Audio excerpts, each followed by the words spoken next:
તો કેમ છો મિત્રો, હું તૈયાર થઈ ગયો છું સવારમાં નોકરી પર જવા માટે. નોકરી પર આવ્યા એટલે આપણે પ્લાન્ટમાં આવીને જોયું તો કંઈક ઊંધું જ કામ હતું આજે. તો પછી એ કામ પતાવ્યું એટલે દોસ્ત છે તો એને પણ વિડીયોમાં લઈ લીધો. જરા જ ક્લિપ લીધી કેમ કે કંપની છે એટલે કંપનીનું બધું થોડુંક પ્રાઇવેટ રાખવું પડે અંદરનું. ત્યાર પછી જમી લીધું આપણે બપોરે જમીને પાછો પ્લાન્ટમાં આવી ગયો. પ્લાન્ટમાં કામ પતાવી દીધું દિવસનું. ત્યાર પછી 4 વાગે છૂટીને હું ફોઈની ઘરે ચાલ્યો ગયો, કારણ કે ફોઈની ઘરે અને માસીની ઘરેથી આપણે ખાટામડા લેવાના છે. તો ખાટામડા લઈ લીધા. આ છે આપણું ફોઈનું ઘર અને ત્યાં હતું આપણું માસીનું ઘર. તો ત્યાંથી આપણે ખાટામડા લઈ લીધા. સાથે બેન પણ આવેલી હતી તો લઈ લીધું. ત્યાંથી બધું પ્લાસ્ટિકમાં મૂકી દીધું. ત્યાર પછી મેં ઘરે આવવા માટે નીકળી આવ્યો. ઘરે આવતા જોયું તો આપણી યુરો કંપની છે વેપરવાળી, અને બાજુમાં છે આપણી વારી કંપની જેમાં હું નોકરી કરું છું. તો વિચાર કર્યો કે ચાલ ક્લિપ લઈ લઉં સાથે એમ. ત્યાર પછી ઘરે આવી ગયા એટલે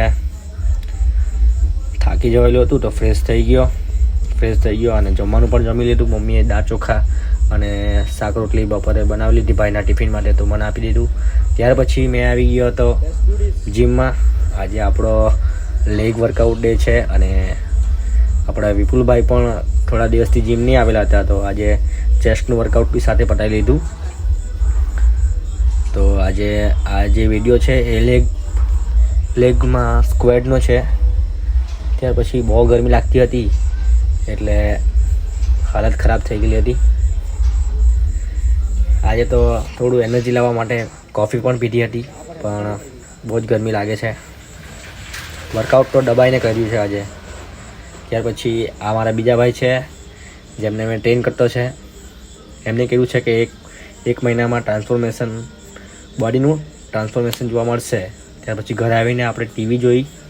મૂવી હતી ગોપી કિશન, જેમાં આ કંઈક નવું જ કંઈ લાવ્યા છે